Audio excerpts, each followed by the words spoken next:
Buenas tardes, me da gusto saludarlos y ver que siguen fieles en el Señor, ¿verdad que sí? Pues hemos andado todo este tiempo haciendo la obra de Dios, visitando algunas casas de oración y mirando otros campos donde vamos a iniciar otras casas de oración. Parece que Dios está ahora apuntando hacia Sudamérica, Centro y Sudamérica, y próximamente en Buenos Aires será una ciudad donde habrá una sede de casa de oración, y hay otros países, Venezuela, Colombia, etcétera, donde probablemente, Dios está indicando por ahí que quiere hacer algo. El trabajo es bastante, pero lo hacemos con mucho amor a Dios. Entonces, gracias a Dios porque nos da ese privilegio de servirle, es un privilegio. Entonces, pues estamos aquí y vamos a iniciar una nueva serie. El jueves inicié otra serie aparte de esta. El jueves iniciamos una serie que se llama Las Parábolas de Jesús, para invitarlos a que asistan los jueves a las 7. Y hoy, durante los fines de semana, vamos a tener esta nueva serie que se titula El temor de Dios. Y el tema número 1 de esta serie se titula ¿Cómo vencer el temor? ¿Cómo vencer el temor? Y yo quiero invitarlos a que abran su Biblia en 1 de Juan 4:18. Pone una seña ahí, 1 de Juan 4:18 y Job 28:28. Así es que los hermanos en Sudamérica les mandan saludar. Me preguntaron que qué son los tlacoyos. Y ya tenía yo problemas si enseñarles lo que eran los tlacoyos, las tortas y las no sé cuánto. ¿Vitamina qué, Toño? ¿Té? O si predicarles la palabra, pero... Bueno, me decían, no, entendemos que es comida, pero ¿cómo es? Le digo, ni yo los conozco. Me imagino que es algo por allá por el Estado de México, ¿no? ¿Sí?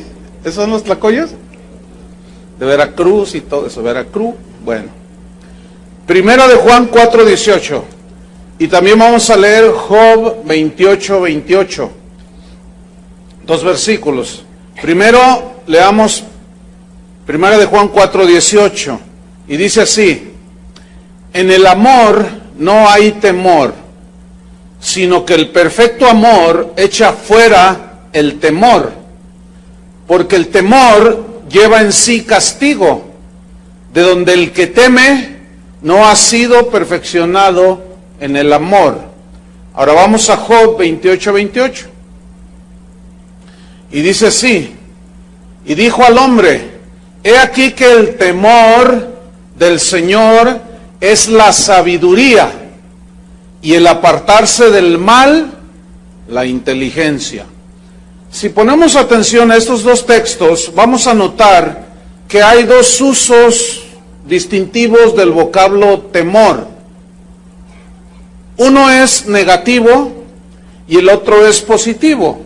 El uso negativo que la Biblia menciona acerca del temor es el que lleva castigo en sí mismo, donde aquí temor se refiere a la angustia en el ánimo de una persona.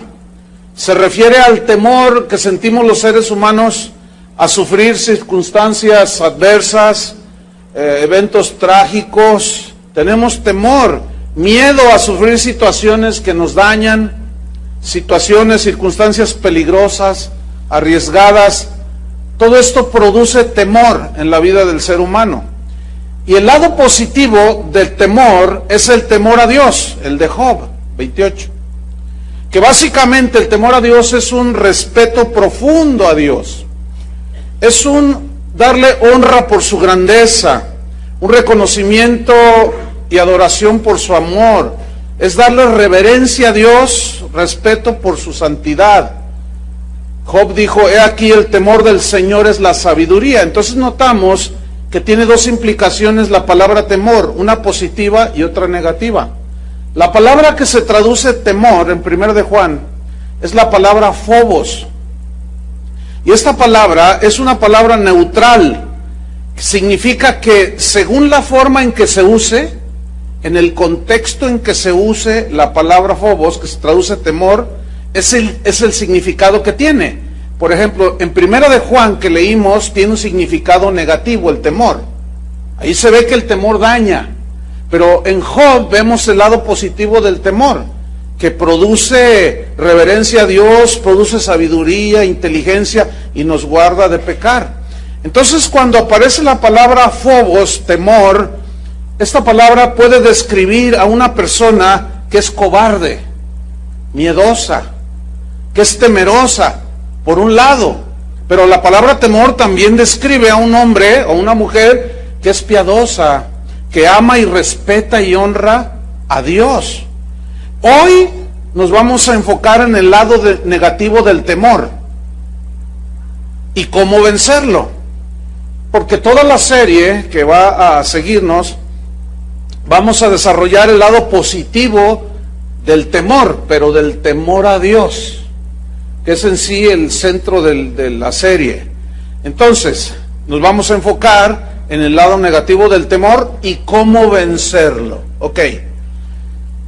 Sin temor a equivocarme, creo que todas las personas, todos, de alguna o de otra manera, hemos sido afectados por el temor negativo, ¿sí o no? ¿Han sentido alguna vez algún temor? Hay gente que tiene un temor pavoroso al futuro. Se sienten inseguros. Otros tienen temor de perder su trabajo, y más en estos tiempos. Y siempre están pensando en, ¿y qué haría si pierdo mi trabajo? Y viven temerosos. Otros tienen temor constante a los desastres naturales. Miran a todos lados y por todos lados son desastres naturales. Hay jóvenes que tienen temor al fracaso en el matrimonio y rehúyen casarse. Otros tienen temor a la muerte, que no los deja ni dormir siquiera. Y un etcétera interminable de temores que los seres humanos de alguna u otra manera experimentamos. Y no es para menos. Hay muchas razones por el cual, humanamente hablando, los seres humanos estamos temerosos. Por ejemplo, los discípulos, en una ocasión estaba Jesús hablando con ellos y les dijo, ¿ustedes han visto a las aves del cielo? Porque él nos notaba que estaban muy preocupados. ¿Qué comeremos? O sea, está hablando del futuro. ¿Y qué vamos a vestir el día de mañana? ¿Y qué vamos a hacer mañana cuando suba el precio de la gasolina y todo eso? ¿Qué vamos a hacer? Y estaban ellos preocupados, de igual manera como nos preocupamos hoy. Y Jesús les dijo, miren, ¿han visto las aves del cielo? Y ellos, pues sí las hemos visto. Dice, bueno, todas ellas las alimenta vuestro Padre. Hoy en la mañana que venía por Lázaro Cárdenas, vi un espectáculo que pocas veces he visto aquí dentro de la ciudad. Lo que sucede es que había una parvada, no sé si eran millones, no sé cuántos los vieron en la mañana, una parvada de pajarillos, de esos negros. Pero se veía una nube, yo dije, ay, ¿qué es eso? Y como se movía, y yo venía bajando por Lázaro Cárdenas, y se miraba así, fácil, yo creo que abarcaba más de 1 kilómetro, la nube, era una cosa impresionante. Y se pararon todos ahí aquí en la unidad deportiva López Mateos. Y estaba ahí todo el montón de pájaros, y se oía que cantaban y todo. Ni uno de esos está pidiendo limosna. Ni uno de esos está preocupado qué va a comer mañana, qué va a desayunar, ninguno de ellos. Y Jesús les dijo, ustedes valen más que los pajarillos. Vean las flores del campo. Si Dios las viste así, ni Salomón se vistió así, Dios las viste así, ¿no hará con vosotros mucho más, hombres de poca? Y se lo sabe. Fíjese, se sabe el texto, pero ¿cuántos les falta la fe y están preocupados por el futuro? Ahí nos damos cuenta de una cosa, que los temores a los hijos de Dios desgraciadamente también nos inundan. Cuando somos presas del temor negativo, somos atormentados, hermanos. Desfallecemos ante el temor. Nos sentimos intranquilos, inseguros. Y vamos a ver 3 razones del por qué aún los cristianos caemos prisioneros del temor negativo. Pero vamos a ver también cómo la Biblia nos dice acerca de cómo vencer ese temor negativo. La primera razón del por qué caemos prisioneros del temor negativo es por falta de fe. Por falta de fe. Por falta de confianza en Dios. Y si la hierba del campo que hoy es y mañana se echa en el horno, Dios la viste así, ¿no hará mucho más a vosotros, hombres de poca fe? ¿Cuál es el asunto allí del afán desmedido, del temor del mañana, del qué voy a comer, qué voy a vestir? Falta de fe. ¿Y qué es fe? La definición más sencilla de fe es confianza total en Dios. Eso es fe. Quiero que note qué palabra tan pequeñita, solo 2 letras. Fe. Pero encierra todo. Porque sin fe es imposible agradar a Dios. Y por fe somos salvos. Fíjate, fe en el sacrificio de Cristo nos salva. Esto de la fe es impresionante. Una palabrita tan pequeña. Y dice, ¿no hará mucho más con vosotros, hombres de poca fe? Entonces, poca fe, o fe casi nula, o falta de confianza en Dios, produce que nosotros caigamos prisioneros de muchos temores. En Hebreos 10:35 al 36 dice, no perdáis pues vuestra confianza o fe, que tiene grande recompensa, porque os es necesaria la paciencia, para que habiendo hecho la voluntad de Dios, obtengáis la promesa. Fíjate cómo dice, no perdáis vuestra confianza, vuestra fe en Dios. Otra razón es que el temor negativo es consecuencia o viene como consecuencia de la desobediencia a Dios, de la desobediencia a la palabra de Dios. Y otro es la rebeldía hacia Dios. Deuteronomio 28, ahora vaya abriendo su Biblia. No lo vamos a leer todo el capítulo, son bastantes versículos. Pero Deuteronomio 28, usted lo va a hacer una tarea. ¿Le dejo una tarea? ¿Sí, la va a hacer? Para que vea lo que sienten sus hijos.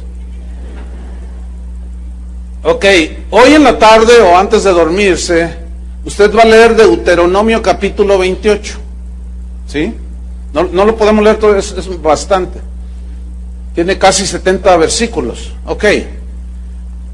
Los primeros 14 versículos que usted lea le van a gustar. Usted se va a sentir súper bendecido. Porque ahí dice, multiplicaré tu canasta de amasar, te bendeciré, te pondré por cabeza y no por cola, te multiplicaré, te daré bienes, serás bendito el fruto de tu vientre. Y usted dice, ay, qué bonito, qué bonito, qué bonito. El problema con esos 14 versículos que a todos nos gustan es que el versículo 1 casi nadie le pone atención, porque el requisito para recibir esas bendiciones es obediencia. Digan todos obediencia. Ese es el requisito. Todo el mundo quiere las bendiciones de Dios, pero pocos están dispuestos a obedecer a Dios, ¿verdad? Pero del versículo 15 hasta el 60 y pico, habla de las consecuencias de la desobediencia. Y yo quiero que ponga mucha atención a los versículos que vamos a leer de Deuteronomio 28, que son el 65, 66 y 67. ¿Por qué le digo que ponga mucha atención? Le voy a explicar por qué antes de leerlo. Porque es muy probable que al estar leyendo estos versículos, Dios le vaya a responder a usted el por qué está usted viviendo una vida de constante temor. Puede ser que en la explicación anterior de la falta de fe, algunos estén en esa situación y por eso están llenos de temor.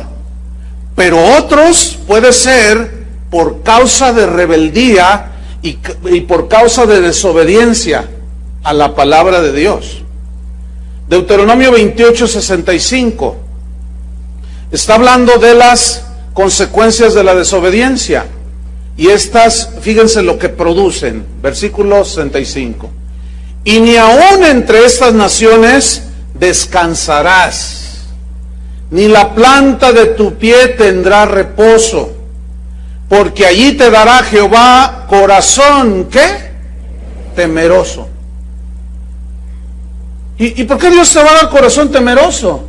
Porque desobedecemos la palabra de Dios. Cuando un cristiano entra en desobediencia, su corazón empieza a sentirse inseguro. Y empiezan a llegar un montón de temores por todos lados. Por desobediencia. Dice, corazón temeroso y desfallecimiento de ojos. Significa que aunque quieras dormir no vas a poder. Qué triste situación. Y tristeza de alma. Hoy se conoce como depresión. Imagínate, tristeza de alma. Que te levantas y no quieres ir a trabajar, no quieres ir a la escuela, no quieres mucho menos orar, leer la Biblia, olvídate. Estás todo temeroso, triste, desfalleciente. ¿Por qué? Tal vez Dios te esté diciendo por qué. Versículo 66. Y tendrás tu vida como algo que pende delante de ti. O sea, que estás tan inseguro que dices, ay, si me muero, sientes como que la muerte está muy próxima. Que todo se puede terminar en un momento. Dice, sigue diciendo, y estarás temeroso de noche y de día. Qué situación tan más lamentable. Y no tendrás seguridad de tu vida. Versículo 67. Por la mañana dirás, ¿quién diera que fuese la tarde? Y a la tarde dirás, ¿quién diera que fuese la mañana? Por el miedo de tu corazón con que estarás amedrentado y por lo que verán tus ojos. Noten que el miedo, el temor, viene como consecuencia de, ¿qué? Desobediencia y rebelión a Dios. Probablemente Dios ha estado hablando a tu corazón día tras día de algunas cosas que tienes que ajustar, otras cosas tienen que ver con el pecado. Y seguramente Dios ha estado hablando a tu vida, deja esto, y tú no lo has dejado. Entonces, poco a poco te has ido inclinando hacia esta situación. Por más que luchas y pides oración, no tienes paz en tu corazón. Te levantas y como si no durmieras, te levantas todo cansado, todo sin ganas de nada, te sientes triste, deprimido y dices, ay, ya Dios me abandonó. Y al primero que le echas la culpa de tu desobediencia es a Dios. Qué triste situación. Entonces cada uno analice cómo está su corazón. ¿Tienes completa paz o hay inseguridad? Hay temores, miedos.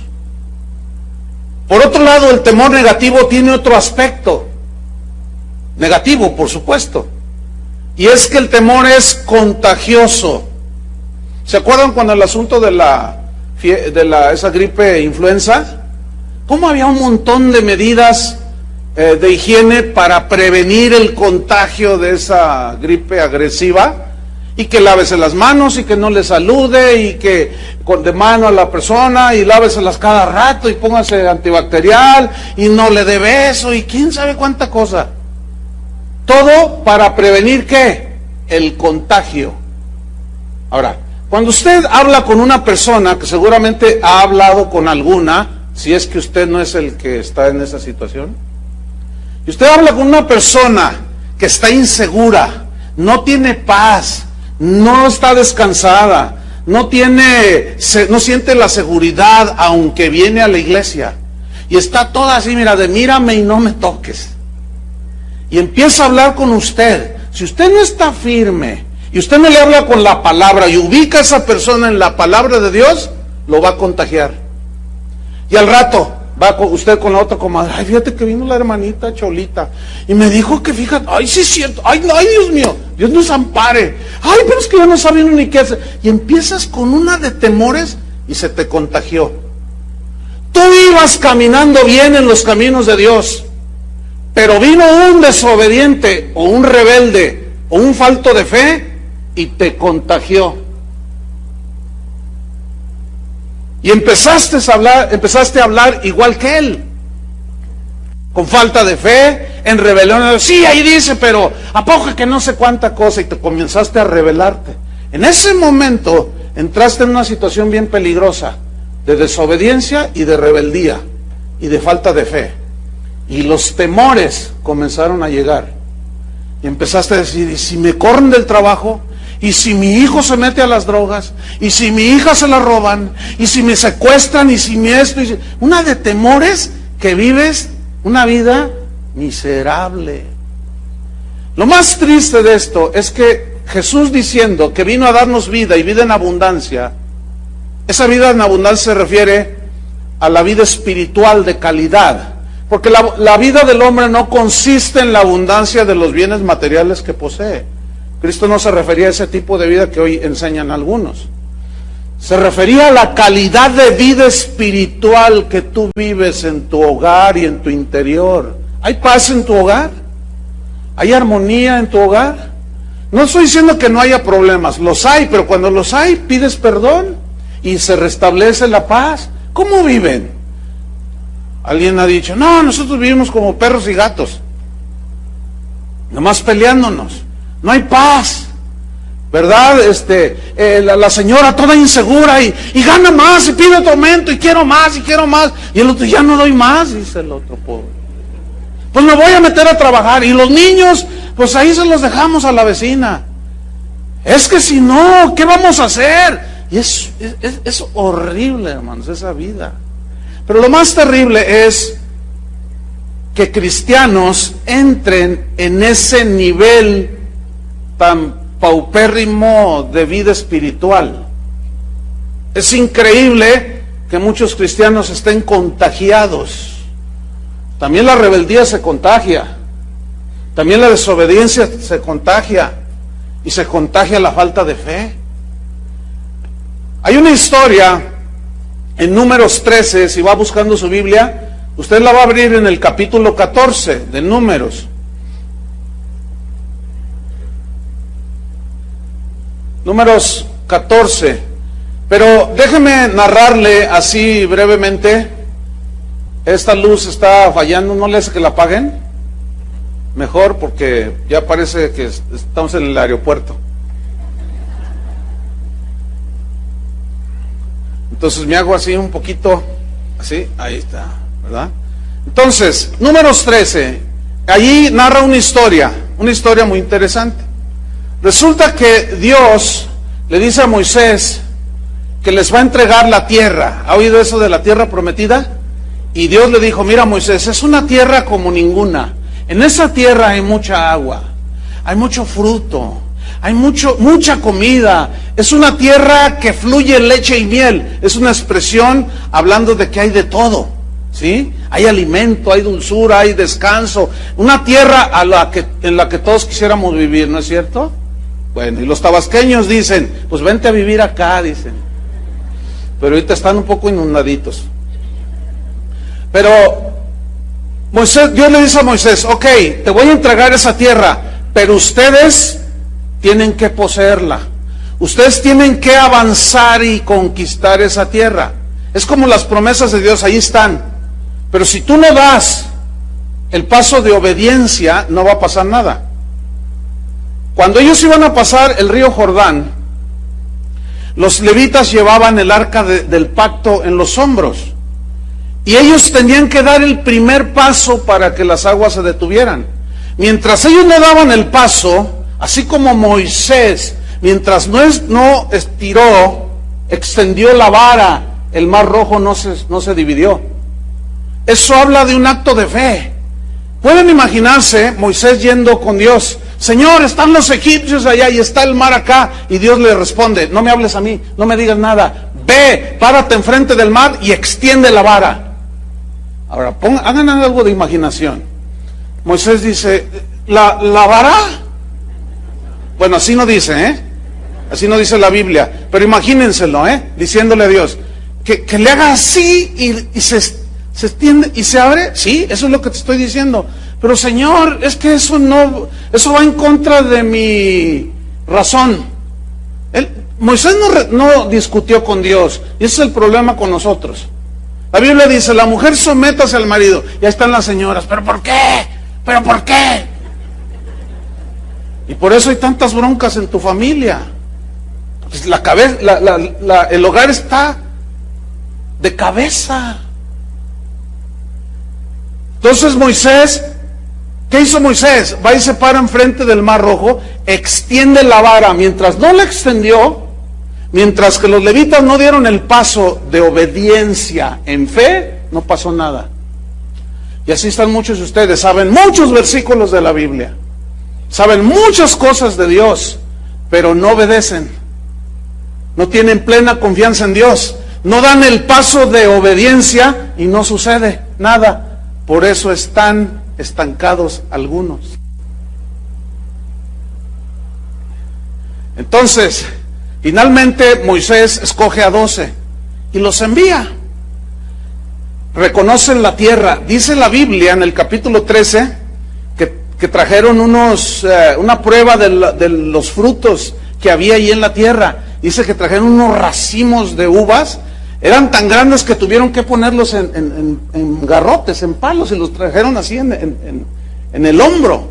Entonces dieron el reporte y dijeron, es una tierra maravillosa, fluye leche y miel, hay mucha agua, hay muchas cosas preciosas, la tierra está maravillosa, pero había unos gigantes. Y esos gigantes nos miraban y nosotros nos sentíamos como langostas. Y dijimos, no, esta tierra estará muy exquisita, pero nos van a hacer polvo. Y empezaron a dar el reporte a Moisés y el pueblo escuchando, Entonces Josué y Caleb dijeron algo diferente, el reporte de ellos era diferente. Ellos dijeron, sí es cierto que hay gigantes, pero Dios está con nosotros, nos entregó la tierra, Dios está con nosotros y nosotros podemos más que ellos. Y los otros, pero no, es que si vamos, nos van a hacer polvo. Y estaba ahí, fíjense, la rebeldía, la desobediencia, el temor estaba siendo contagiado en toda la congregación de Israel. Y vamos a ver el capítulo 14. ¿Qué sucedió? Porque decían, no, sí es muy buena la tierra, pero es tierra que traga a sus moradores. Entonces la gente, mira lo que hicieron en el capítulo 14, versículo 1. Dice, entonces toda la congregación gritó y dio voces, y el pueblo lloró aquella noche. Ahí estaban todos llorando, fíjate nada más. Y se quejaron contra Moisés y contra Aarón, todos los hijos de Israel. Y les dijo toda la multitud, ojalá muriéramos en la tierra de Egipto, o en este desierto, ojalá muriéramos. No, qué pueblo de Dios tan más victorioso. Ojalá muriéramos, decían. ¿De qué sirve haber salido de Egipto? Fíjate el versículo 3. ¿Y por qué nos trae Jehová a esta tierra para caer a espada? Fíjate, le están atribuyendo a Dios. ¿Por qué Jehová nos trae a esta tierra para caer a espada? Y que nuestras mujeres y nuestros niños sean por presa. Y preguntaban, ¿no sería mejor volvernos a Egipto? A mí me preocupa mucho cuando escucho cristianos que dicen, pastor, no sé qué me pasa, estoy desconcertado, porque antes de que yo me hiciera cristiano, yo estaba mejor, dicen. Pues regrésate. Si estabas mejor, ¿qué estás haciendo acá? Lo que pasa es que ellos, cuando dicen yo estaba mejor, ellos enfatizan y se refieren a que tenían más dinero y más bienes materiales. ¿Eso sí está mejor? Pregúntenle al narcotraficante que acaban de agarrar, a la Barbie. Ese tenía todo el dinero del mundo. ¿Estaba mejor que nosotros? Hermanos, ese es el punto, que muchos nada más piensan en lo terrenal. Y no piensan en las cosas que realmente tienen validez, que es lo espiritual. Entonces decían, no sería mejor volvernos a Egipto, versículo 14:4.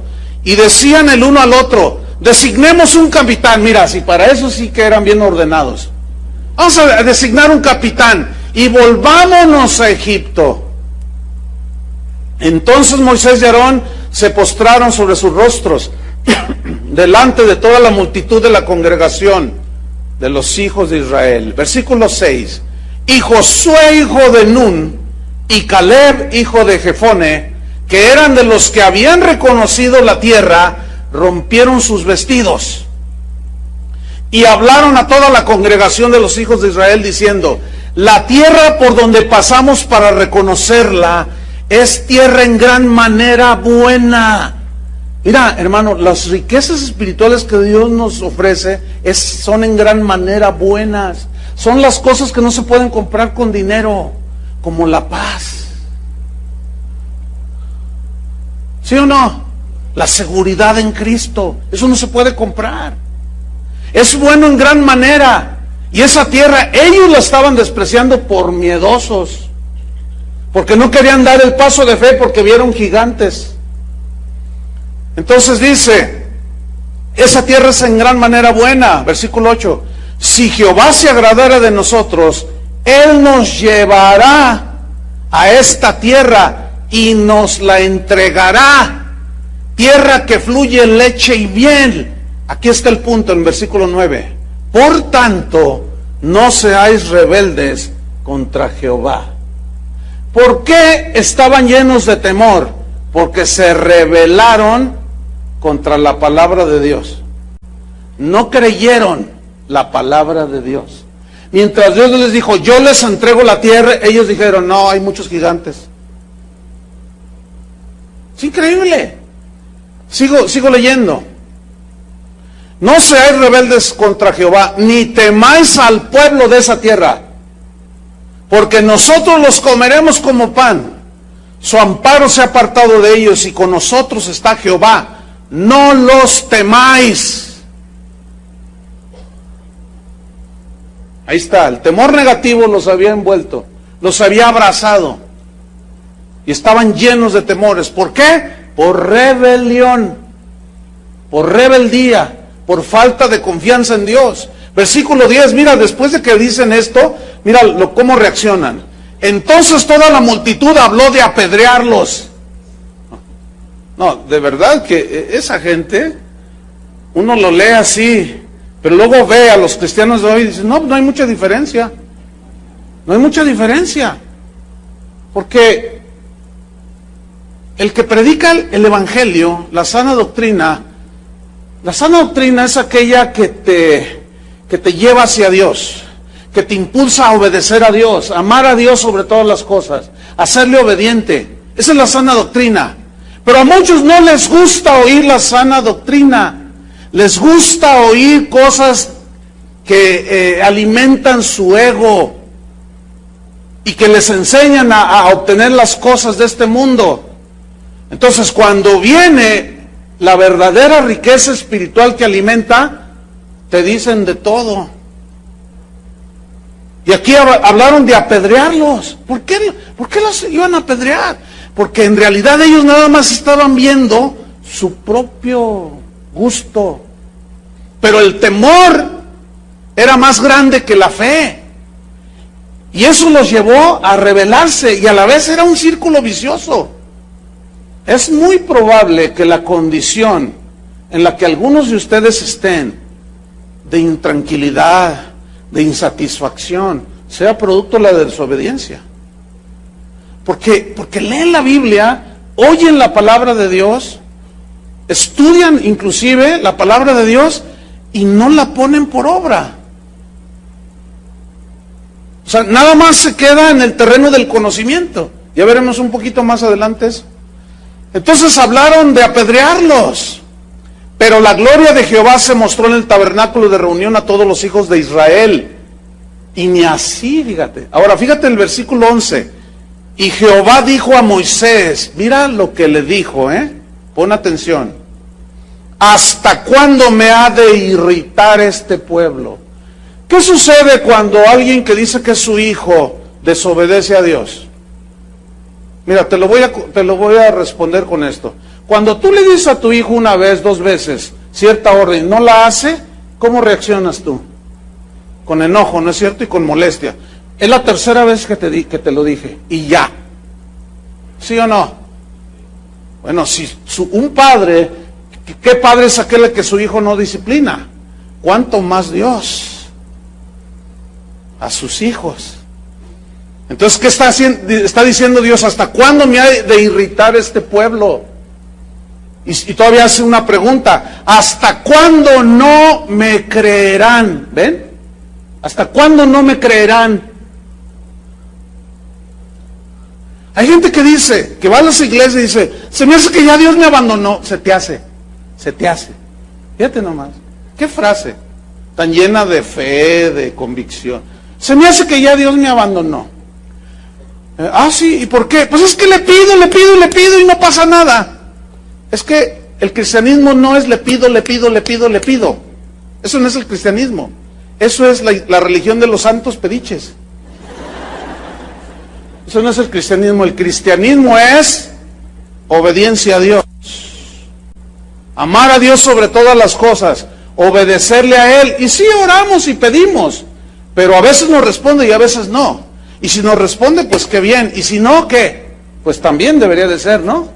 El problema es que no lo vemos así. Entonces decimos, es que yo oro y le pido y Dios no me contesta. Es que Dios a mí no me oye. Ya no me quiere, dicen.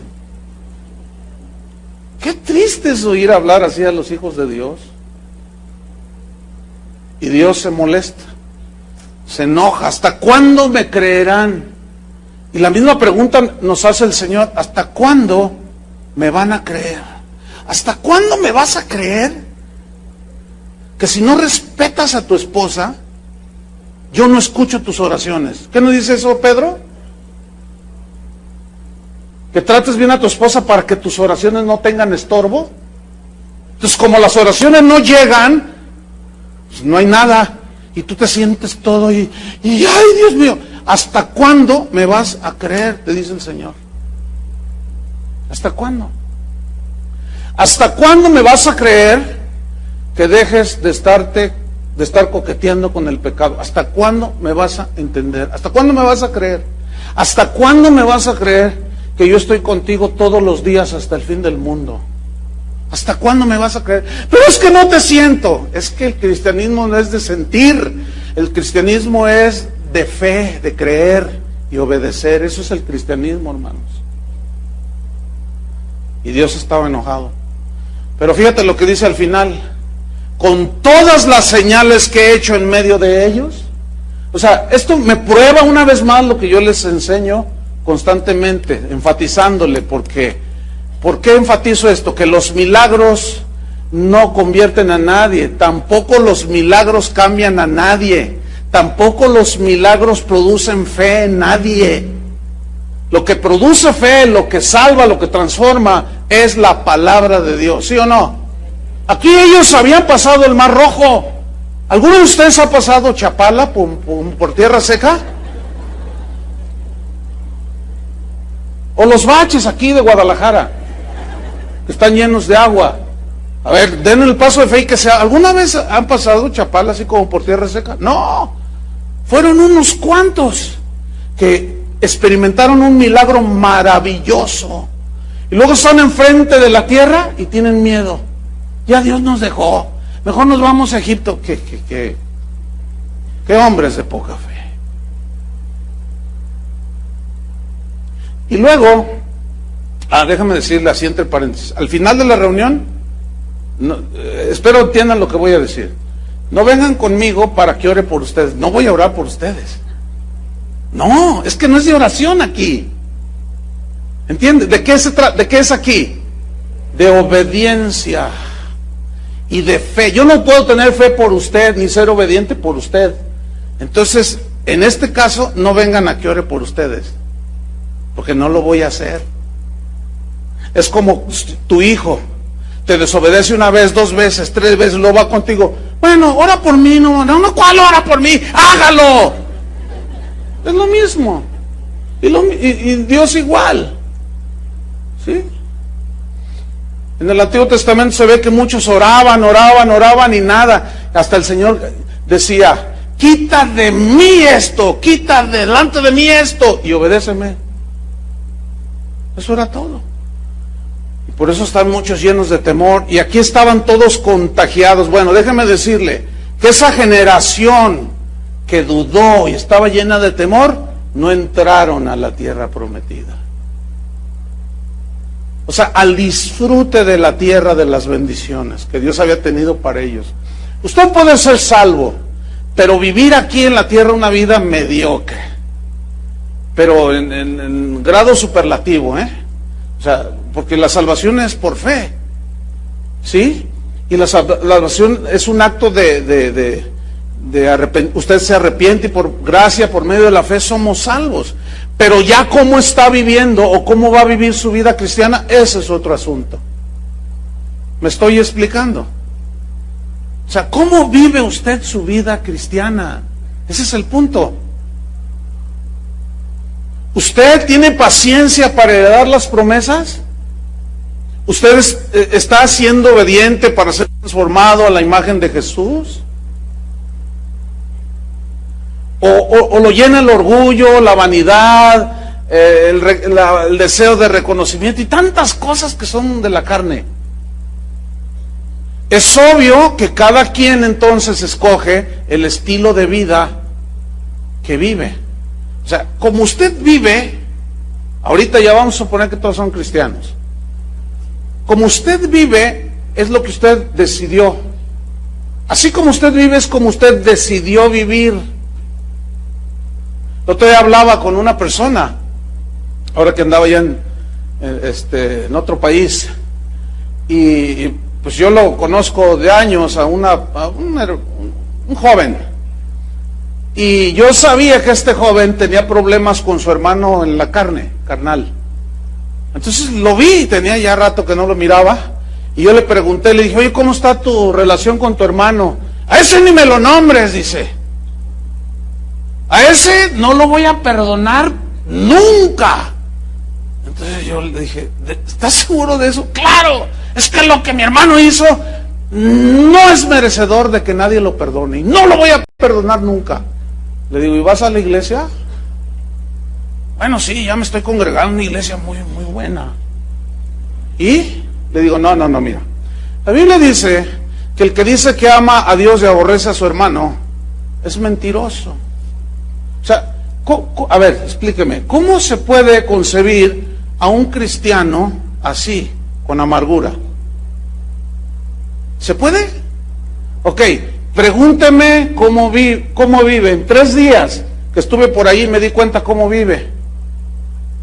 Pregúnteme cómo vive ese cristiano. Una vida miserable, con un nivel espiritual de este tamañito, mire, de pigmeo espiritual. Así. Es obvio que está tapado en muchas áreas de la vida espiritual, no las entiende. Es obvio. Y luego, oye, Pastor Chuy, ora por mí para que Dios me bendiga. No. Yo no voy a orar por ti. Le dije, no. ¿Cómo que ore por mí para que Dios me bendiga? Le dije, lo que tienes que hacer es arreglar tu vida y obedecer a Dios. Y primero arreglarte con tu hermano. Y me vuelve a decir, ese jamás lo voy a perdonar. Bueno, ok. ¿Y qué dice el Señor? Si no perdonáis de todo vuestro corazón a los demás sus ofensas, tampoco vuestro Padre te perdonará. ¿No dice así? Está bajo las consecuencias de la desobediencia. Ahora, pregúntenme si está lleno de temores. En una hora que platiqué con él, está lleno de temores que le roben el auto, que le secuestren a su hijo, que le roben a la esposa, que lo corran del trabajo. En una hora me di cuenta, Casi los contaba yo, 17 temores, 18, 19, 20, 21. Pero yo tenía una coraza alrededor de mí para no contagiarme. Pero ¿saben qué sucedió?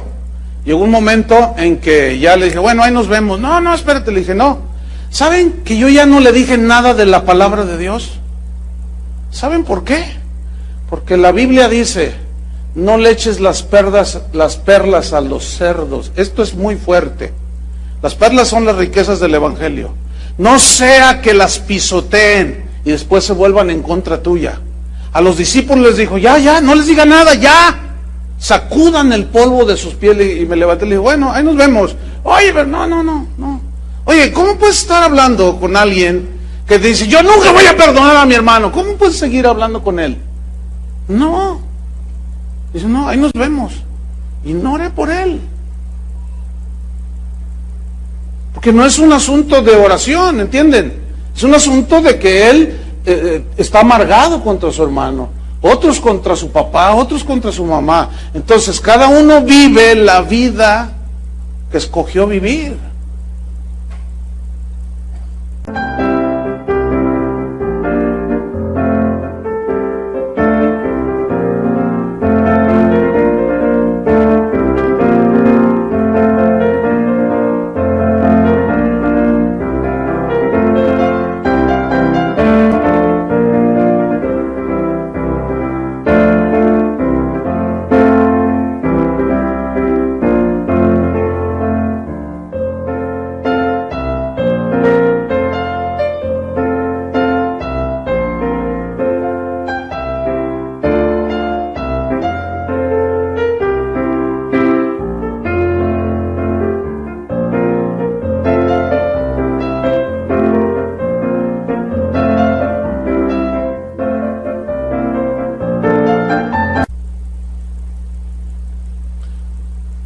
Pero hay algo tremendo en el temor negativo.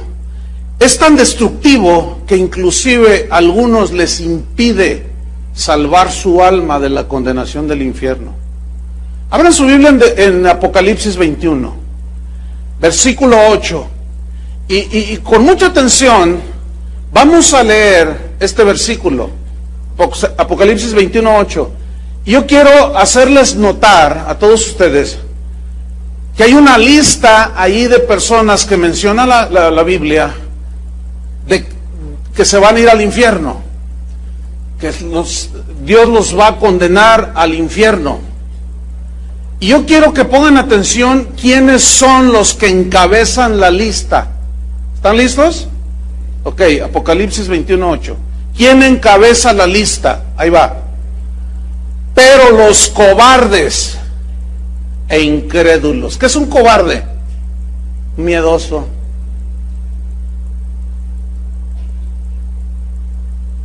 Hay algunos que tienen miedo a decirle a su compadre que ya son cristianos. Otros tienen miedo de que su esposa sepa que ya se hicieron cristianos. No, me corre, me golpea con la cacerola. Otros dicen, no, si mi papá sabe que yo me hice cristiano me va a desheredar, yo no le voy a decir nada. Escuchen bien,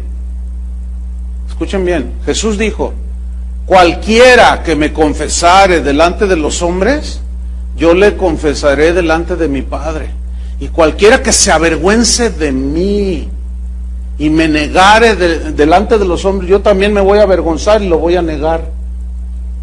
O sea, el temor, fíjate bien, porque hay temor de decir que eres cristiano y de vivir la vida cristiana, y de decirles a tus amigos en la universidad o a tus vecinos que sepan que eres cristiano. Son temores de que me van a ofender, se van a burlar, me van a decir cuánta cosa. Temores. Pero los cobardes, y luego dice, incrédulos. ¿Qué es un incrédulo? Que no cree, que nunca tuvo confianza en, que nunca creyó, aunque venía a la iglesia, nunca creyó lo que la Biblia decía.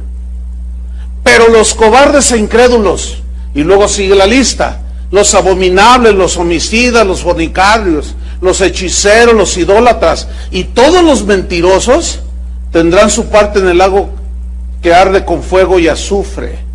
o sea, el infierno.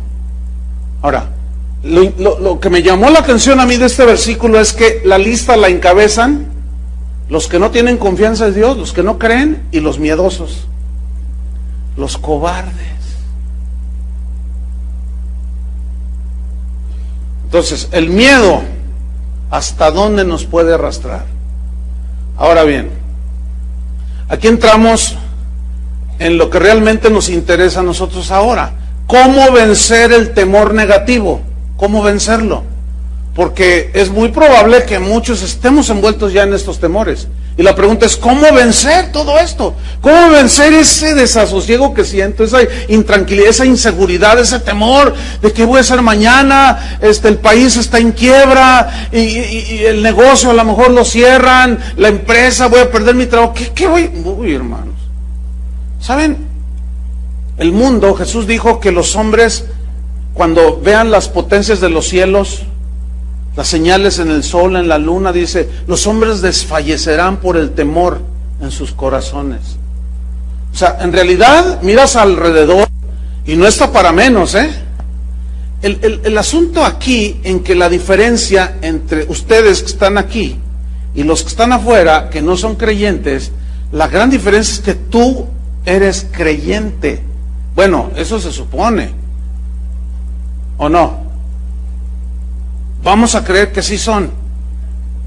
Ok. Entonces, ¿qué hay que hacer?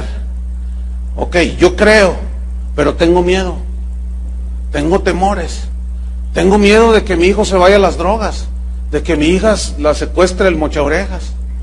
Tengo miedo de todo. Y como tengo miedo de todo, celo al marido, celo a la esposa.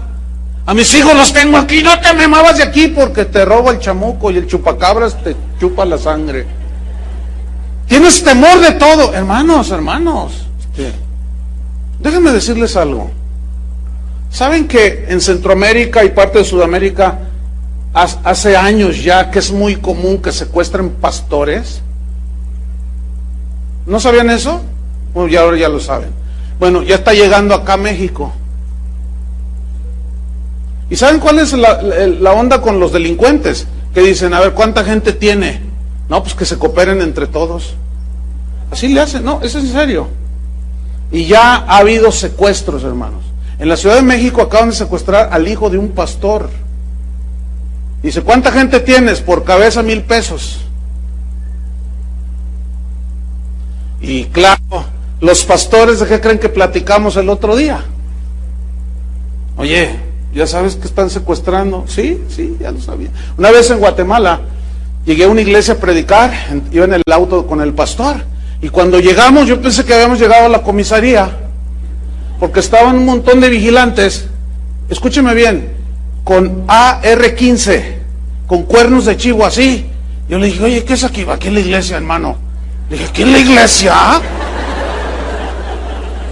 Y luego dice, no, hermano, es que a lo mejor tú no estás informado, dice. Es más, de hecho, yo debo traer una escolta. El gobierno me dice, pastor, tiene que traer escolta.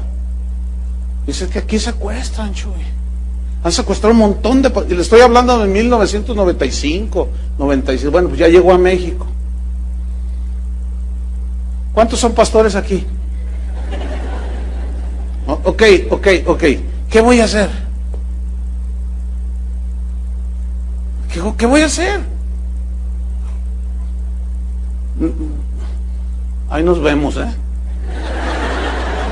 Me voy a ir de aquí. ¿Qué? O sea, esto es algo ya directo.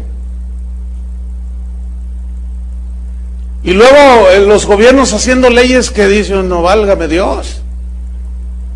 ¿Qué cuando obliguen a que una pareja de homosexuales vengan a querer casarlos y yo les diga no? Me van a echar a los derechos humanos. Y me van a llamar allá y me van a estar multando. Y entonces, ¿qué? ¿Voy a tener miedo a decir no? Bueno, pues ahí se cooperan, ¿eh? Y se cooperan. ¿Cómo vencer el temor? Porque a fin de cuentas, cuando vivieron los apóstoles, el mismo Jesús, ¿Cómo estaba el mundo, hermanos? No era diferente. Y en ese sentido era peor, porque en aquel entonces los mataban. Pero vamos a ver cómo vencer el temor negativo. Abran su Biblia en 1 de Juan 4:15. 1 de Juan 4:15. Aquí está cómo. Aquí está. Dice 1 de Juan 4:15. Todo aquel que confiese que Jesús es el Hijo de Dios, Dios permanece en él y él en Dios. Mira, todo aquel que confiese que Jesús es el Hijo de Dios. Aquí la palabra importante que vamos a estudiar es la palabra confesar.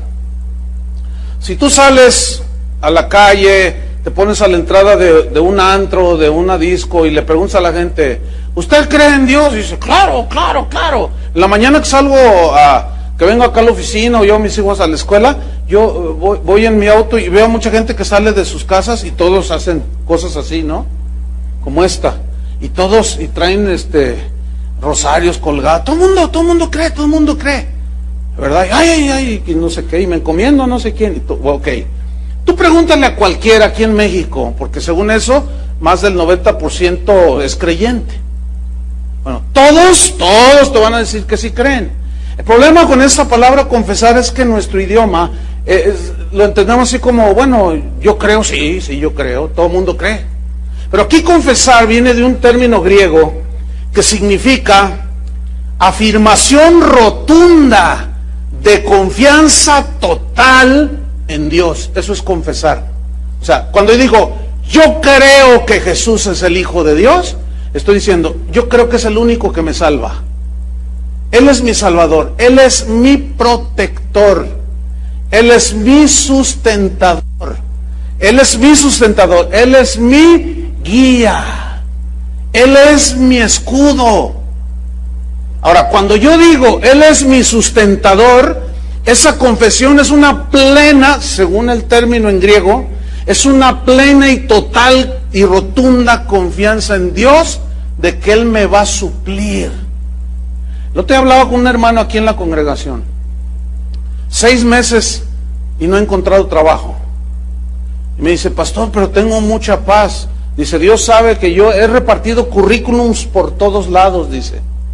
Y sabe una cosa, pastor, dice, tenemos una confianza total en Jesús, una confianza total en Dios.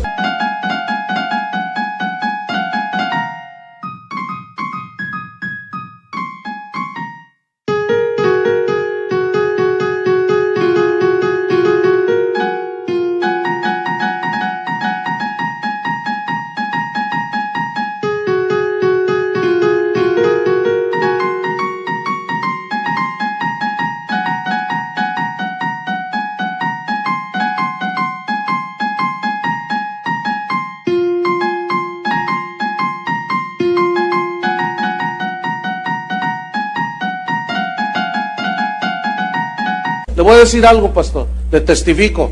En 6 meses, sin trabajar, no nos ha faltado qué comer. Pago la renta. Yo no sé, no quiero ni preguntar cómo es que Dios lo está haciendo. Simplemente lo estoy viviendo, lo estoy experimentando. Eso es lo que significa confesar, ¿entendieron? Eso es lo que significa confesar. Una afirmación rotunda y contundente de plena confianza en Dios. Pero ¿qué sucede? Somos cristianos, leemos la Biblia, vamos a la iglesia, se nos atora el asunto por allí, tenemos una necesidad, alzaré mis ojos hacia mi compadre, porque mi compadre me va a ayudar. Alzaré mis ojos hacia los montes de piedad. Y miren, escúchenme, sí, se ríen y suena así como simpaticón, de simpático no tienen nada, porque la realidad es que dicen que tienen fe, decimos que tenemos fe, se nos atora un poquito el asunto y vamos y le pedimos al faraón, vas y le pides al banco, o sea, al faraón, vas y le pides un préstamo para salir del hoyo. Uy, pues cuánta fe, compadre. ¿Sabes que eso ofende a Dios? Porque antes, escúchame bien, de ir con quien sea, tienes que ir con quién. ¿No soy yo Dios de cerca y de lejos? ¿Que no es mía toda la tierra? ¿Qué te falta? ¿Por qué tienes que ir allá? ¿Por qué vas acá? Me ofendes. Eso es lo que el Señor dice. Y me molesta, y me enoja, me irrita. ¿Hasta cuándo me vas a creer? Entonces, al no creerle, al vivir así, estamos llenos de temor. Entonces dice, todo aquel que confiesa que Jesús es el Hijo de Dios, fíjate, Dios permanece en él y él en Dios. Y nosotros, dice, fíjese, pongan mucha atención, vean su Biblia. Y nosotros hemos conocido y creído. Son dos cosas diferentes. Todo mundo conoce, pero aquí creer es tener una plena y total confianza en Dios. Hemos conocido y creído. Ahora, ¿qué? El amor. Hemos conocido el amor y hemos creído el amor que Dios tiene para con nosotros.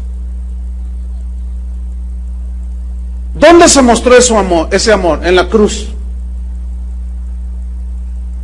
Mas Dios muestra su amor para con nosotros, en que siendo aún pecadores, Cristo murió por nosotros. Y a mí me preocupa escuchar a cristianos que dicen, a mí Dios no me ama.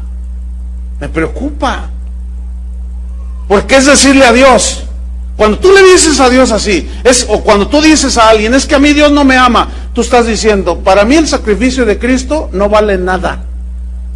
Eso es lo que en realidad está diciendo una persona que dice, a mí Dios no me ama. ¿Quieres ver el amor de Dios? Mira a Cristo en la cruz. Entonces, cuando alguien viene a una iglesia cristiana y dice, es que a mí Dios no me habla, a mí Dios no me oye, a mí Dios no me... Algo anda mal ahí. Algo anda muy mal. Fíjate la frase que viene a continuación en el versículo 16. Es hermosísima esta frase. Dice, Dios es, ¿qué? Amor. ¿Qué frase, no?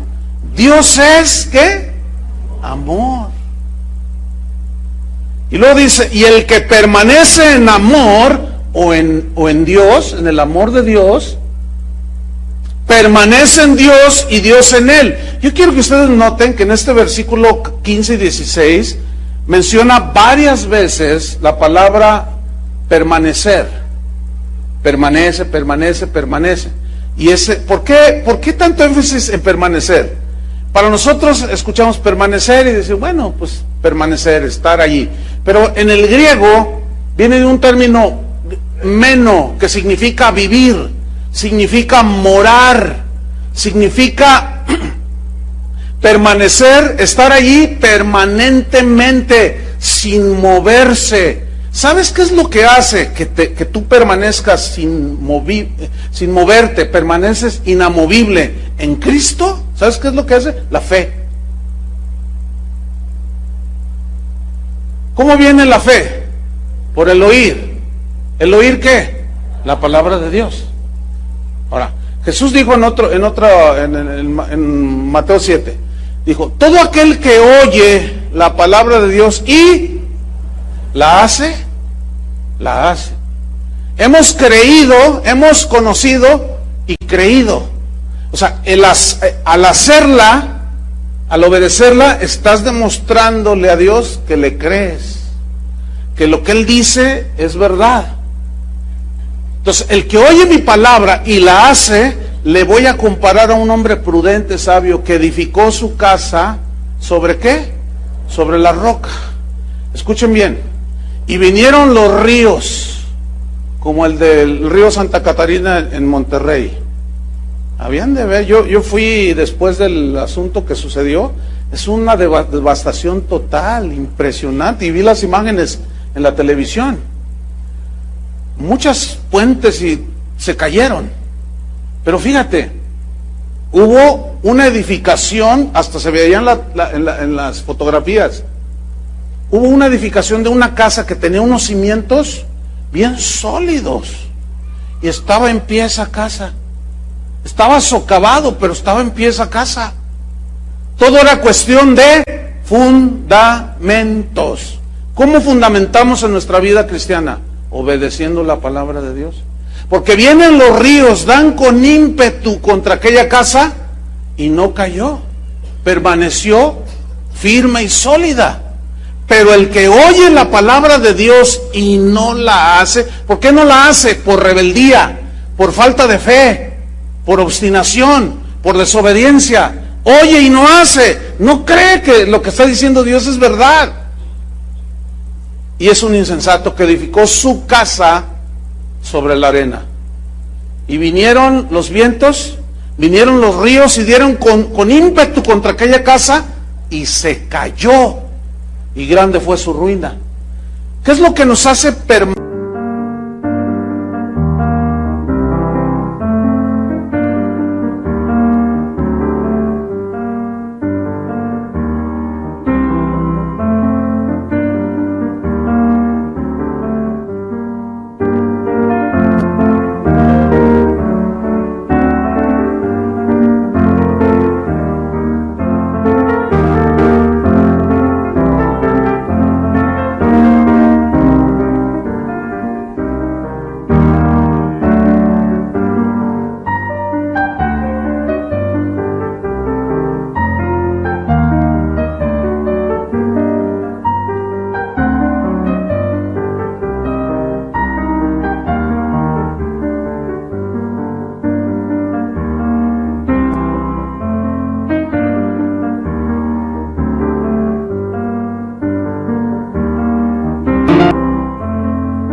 Permanecer inamovibles, la fe, ¿entienden?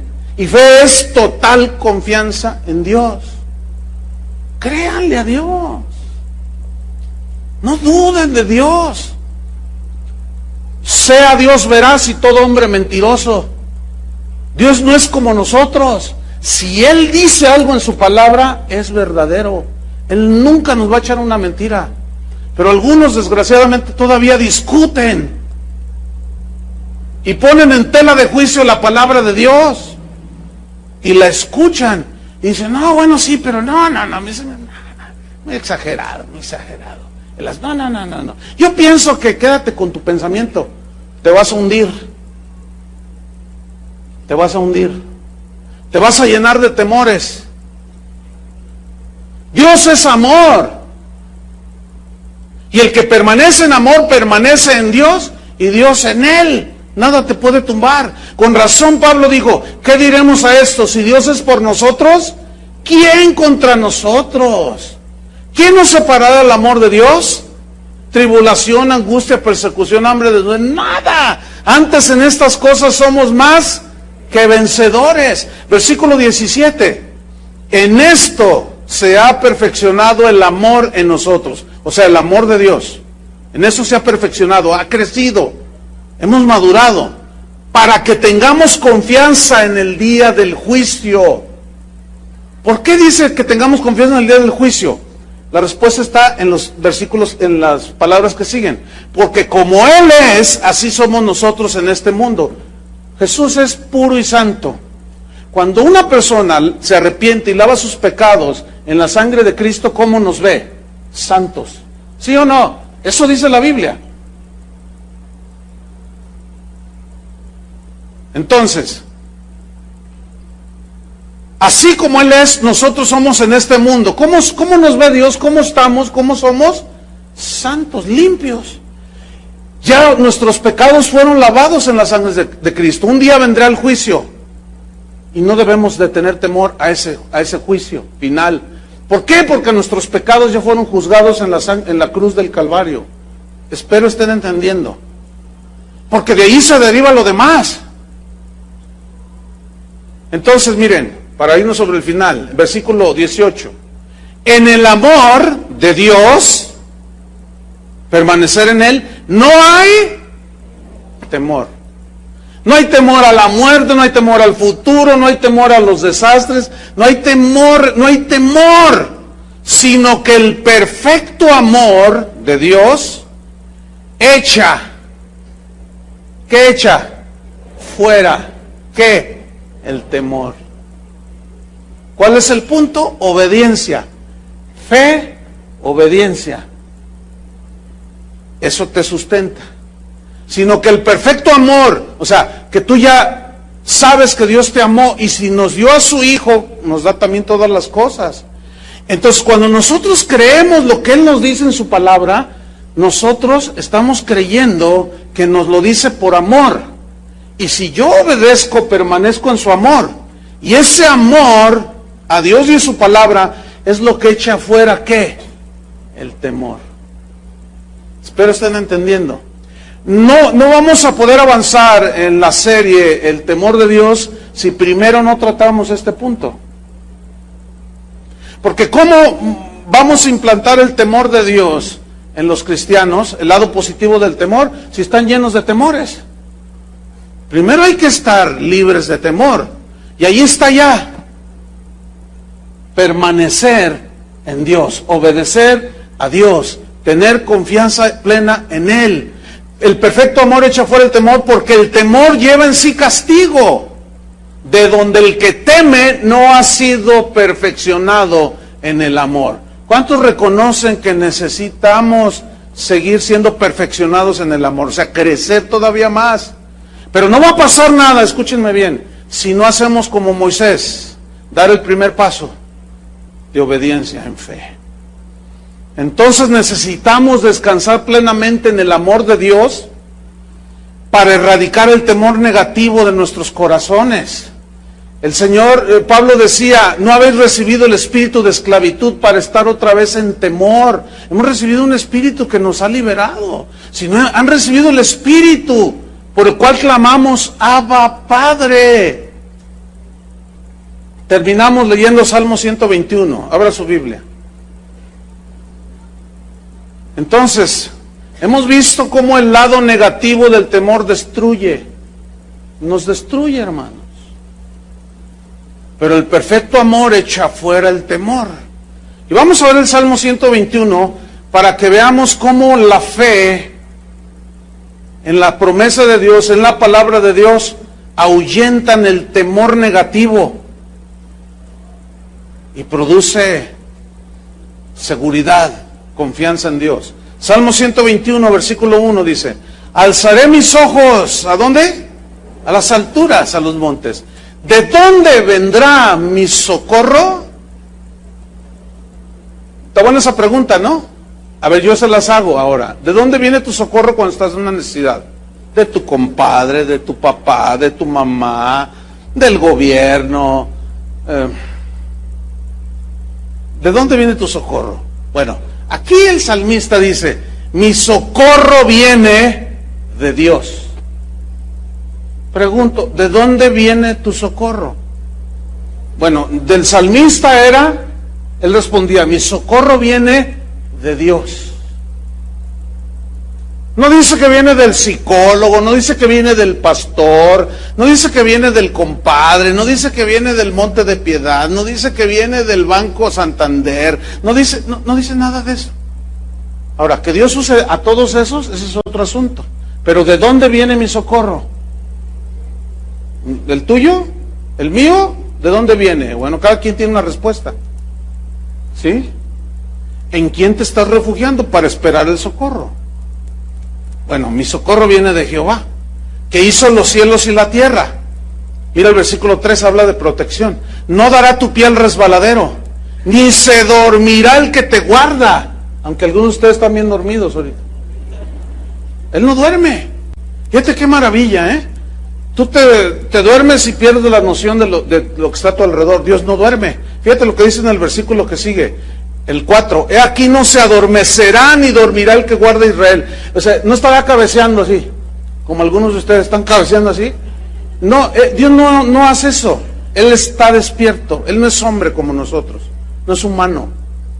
Él no necesita dormir. Y siempre está al pendiente de sus hijos. Mira lo que dice. Jehová es tu guardador, tu protector, tu cuidador. ¿Quién es Dios? ¿Quién te va a cuidar? ¿Lo que traes colgado aquí en el pecho? Utiliza más la razón, el sentido común. ¿Cómo una cosita de oro o de plata me va a proteger? Digo, sean más inteligentes. es el que protege a sus hijos?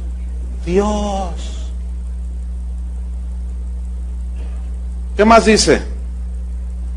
Jehová es tu guardador. Jehová es tu sombra, tu mano derecha. ¿Se acuerdan que Jesús dijo, yo estoy con vosotros todos los días hasta el fin del mundo? Esto va de la mano con esa frase. Jehová es tu sombra, tu mano derecha. ¿Cuántos alcanzan a ver que hay una sombra detrás de mí? Que los focos, los que están arriba tal vez la verán mejor. Hay una sombra que está de este lado, ¿no? Pues, o de este también. Ok. Bueno, yo tengo 3 sombras. El Padre, el Hijo y el Espíritu Santo. Fíjese, yo a donde me mueva, así, ¿me sigue qué? ¿Qué me sigue? O sea, no, por más que, pues, sáquese por allá, quítese de aquí, aunque me agache. O sea, todo movimiento que yo hago, mi sombra lo repite, porque yo proyecto esa sombra. Ahora, esa frase, que el Señor es tu sombra, tu mano derecha, tiene una implicación de que así como tu sombra te sigue a todos lados, a donde te vayas y te muevas, así Dios está contigo. Escúchenme bien, quita ya de tu boca decir que Dios no está contigo. Quita de tu boca, porque estás ofendiendo a Dios gravemente, quita de tu boca decir que Dios no te ama. Párale de decir ya de que Dios no te escucha, porque Dios está aquí. Es tu sombra.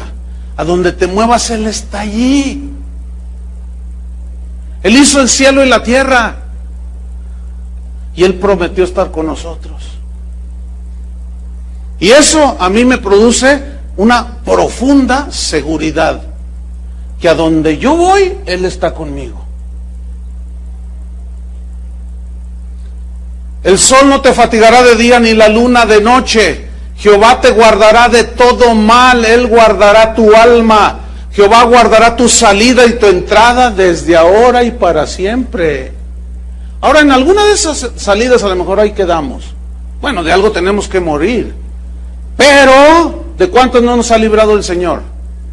Y para finalizar, Salmo 91, nada más ese versículo 1. Salmo 91, 1. Lo conocemos de memoria, ya ni lo busquen. El que habita al abrigo del Altísimo morará bajo la sombra de lo... ¿Se lo saben, verdad? Entonces, ¿por qué tanto miedo? Entonces allí hay una descompensación. Se conocimiento, pero no lo creen. Porque ahí dice que el que habita al abrigo del Altísimo morará bajo la sombra del Omnipotente. En el hebreo, aquí esta frase, el que habita al abrigo, da una idea, el que habita está bajo la cubierta del Altísimo. Es decir, es como eso, déjeme ilustrárselo. Es como un paraguas. Hay un montón de paraguas, ¿no es cierto? Usted empieza a llover y usted compra un paraguas chino de esos de 10 pesos. Y usted lo acciona así, ¡tá! Y entonces se abre así y luego se hace así. Y usted se moja todo. Es un paraguas barato, mal hecho, no sirve para nada. Es úselo o medio úselo y tírelo. Pero hay otros paraguas. Una vez me prestaron uno, ya ve en tiempo de lluvias, pero de esos paraguas que se ve que era un paraguas de calidad. De esos, me imagino que no era nada baratito, pero era de esos, cuando lo abrí, se abrió casi 2 metros de diámetro. Impresionante. Y con el viento ya me lo parecía yo Mary Poppins, así volando así. Impresionante. Entonces yo agarro aquel paraguas y está la lluvia. Escúcheme bien, ni los zapatos me mojé, porque la protección era tal que donde yo iba, ahí estaba la protección del paraguas. ¿Sí? Algunos de ustedes traen paraguas chinos. Están todos mojados, todos empapados, todos un desastre. ¿Por qué? Porque la cubierta, porque no saben habitar, permanecer bajo el abrigo del Altísimo. El que habita el abrigo del Altísimo morará bajo la sombra. Ahora ya esa sombra que te protege. Ahora Él ya es el que produce la sombra y te protege. Morará bajo la sombra del Omnipotente. Y diré yo a Jehová, esperanza mía y castillo mío, mi Dios, en quien confiaré. Oremos. Señor, te damos las gracias por tu palabra. Gracias, Señor, porque tú siempre nos hablas, nos consuelas, pero también nos reprendes, nos enseñas para no cometer los mismos errores. Perdona, Señor, nuestra falta de confianza, nuestra falta de fe. Perdona, Señor, nuestra rebeldía, nuestra obstinación. Y constantemente, Señor, nos salimos de la cubierta de tus alas, del abrigo del Altísimo. Porque cuando desobedecemos, cuando no creemos en ti, desconfiamos de ti, nos salimos de tu protección. Y luego vienen los temores. Perdónanos, Señor. Ayúdanos con tu gracia a permanecer en tu amor. Porque el perfecto amor echa fuera el temor. Saca, Señor, todo temor de nuestro corazón, producto de nuestra falta de fe. Pero tenemos que hacer algo, tenemos que obedecer, dar el paso de fe, el paso de obediencia, obedecer tu palabra, Señor. Porque cuando desobedecemos, entramos en una situación tan lamentable, desfallecimiento de ojos, temores, tristeza de alma, tantas cosas, Señor, inseguridad. Ayúdanos, Señor. Somos tu pueblo, pero te honramos cuando te obedecemos. Te deshonramos cuando dudamos de ti, Señor. Limpia, Señor, nuestras rebeliones, nuestros pecados. Fortalécenos, Señor, y aumentanos la fe. Ayúdanos, Señor, con esa fuerza de tu Espíritu que nos impulse a obedecerte, Señor. Produce en nosotros obediencia cuando escuchamos tu palabra, Señor. Fe, confianza en ti, Señor. Para que entonces tu temor, el temor de Dios, pueda ser sembrado en nuestro corazón. Y vivamos en el lado positivo del temor, que es el temor a Dios, el temor a ti, Señor. El respeto, la reverencia, la honra, la confianza en ti, Señor. En el nombre de Jesucristo te damos las gracias, Padre. Amén. Que Dios les bendiga.